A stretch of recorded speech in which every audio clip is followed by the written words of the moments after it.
Hi guys, I'm Lyndsay from Cultures for Health, and today we're going to make a curried cauliflower ferment. I've got some cauliflower here that got a little too close to the edge and got a little frostbitten, so it's not great for snacking on, but it'll ferment kind of nicely. So this recipe actually comes from Cultures for Health. They're one of the places that we go when we're looking for something that we haven't necessarily tried before, kind of as a great starting place. And it one looked really good, so we're going to get started. First step is to make the brine. So this is 1 quart of warm water. When you're doing your ferments, you always want to use filtered water of some sort because anything else could kind of mess with it. You don't really want the fluoride and the chlorine and all that stuff in there. And we're going to add 3 tablespoons of sea salt to this, like a basic brine recipe. And same thing with your salt. You want to make sure that you're using a good quality, unrefined sea salt or pink Himalayan salt. You want something with all the good minerals in it. And you don't really want anything that has some anti-caking agents in it. So if you see anything that says for anti-caking or pouring agent or anything like that, that's not really what you want to go with. You want to stick with something, a real high quality salt. And the reason you don't want any of those anti-caking agents is that they will make it slimy. And nobody really likes slimy ferments. Or maybe you do, but there's plenty of ways to get them without doing that. So we're going to just dissolve the water the salt into the water, which makes what we call a brine. And the brine is the basis of most of the fermentation recipes. Some form or another, most of them have a brine. And the reason for the salt is that it keeps it from molding. So it makes an environment that's really, really helpful for the good bacteria that you want to be able to take over and win out over the bacteria that you don't want, or the yeasts or mold or things that you're not looking for in your ferment. So we're going to let that dissolve and cool off a little bit because it's nice and warm. And then we're going to clean up our cauliflower. So the easiest way for me is to just chop it in half. And then we're going to take out some of this core. And you can totally use all this stuff. I just have more than I'm going to need. So we're going to clean it up. The size of your florets is really going to be up to you. So if you like some giant chunky ones and you want them to be a little bit more crispy in your ferment, then you can leave them bigger. They'll take longer to ferment that way.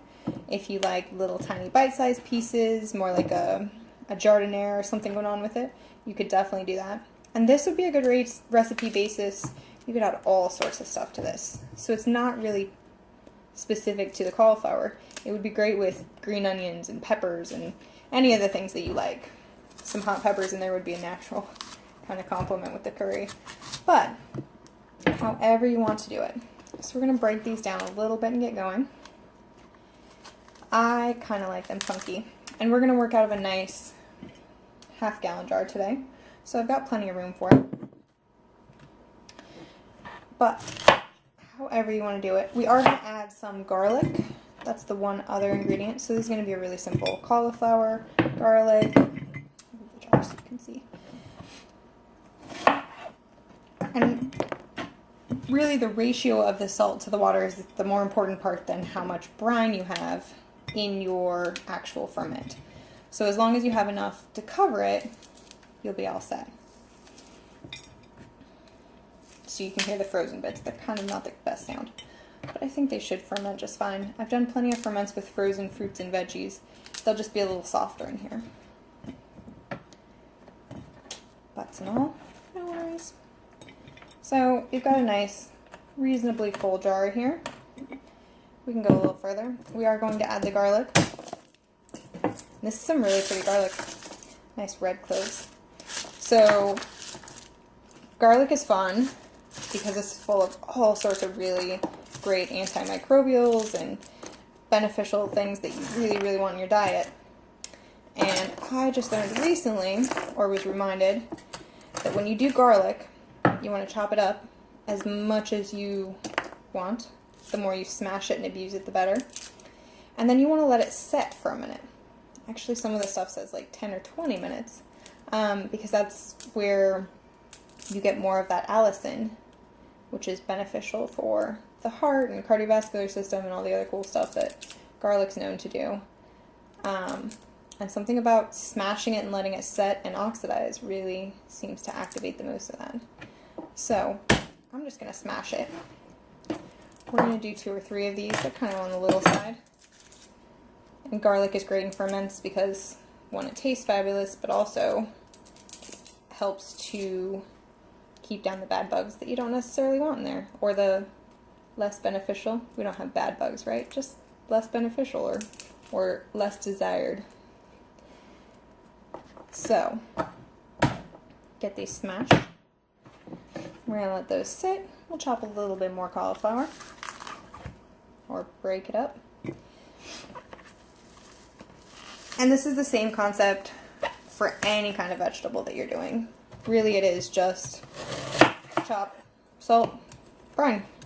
That is it. So I'm going to use a fermentation top for these. We're going to use a mason top or a pickle pipe. The company is called Mason Top. We've got weights and tops from them. We're going to put our garlic in there.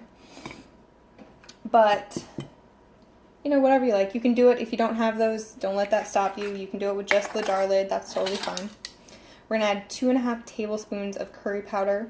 There are as many kinds of curry powder as there are, like, creative ways to combine a bunch of spices. Whatever you like.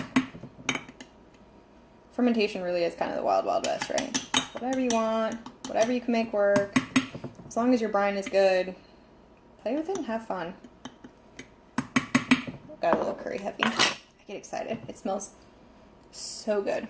And then we're going to go ahead and pour our brine over it.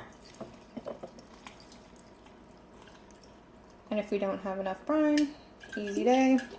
We mix more salt and water, like we're going to need to do. And we keep our ratios the same.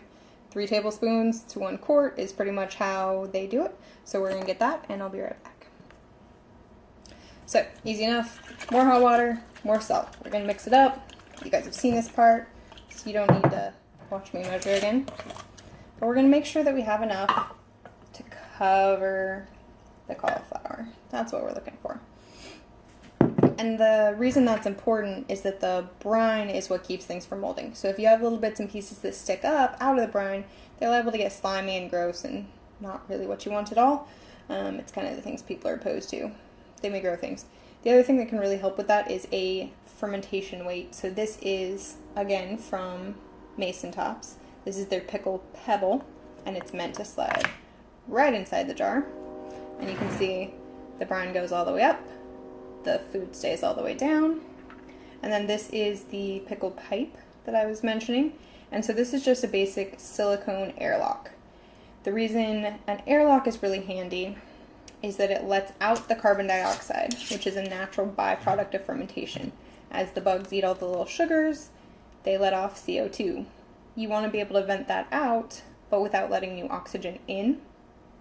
So like I said, you could do this with just a regular mason jar top, and you would just have to burp it occasionally and let that pressure off because you don't want it to explode, which could happen. I haven't had it actually explode. It usually just kind of like oozes and seeps and gets gross.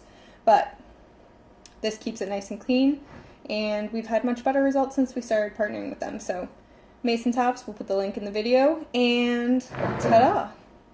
So check back with us in a week or so, and hopefully we'll have some reports on how this turned out. Thanks for joining.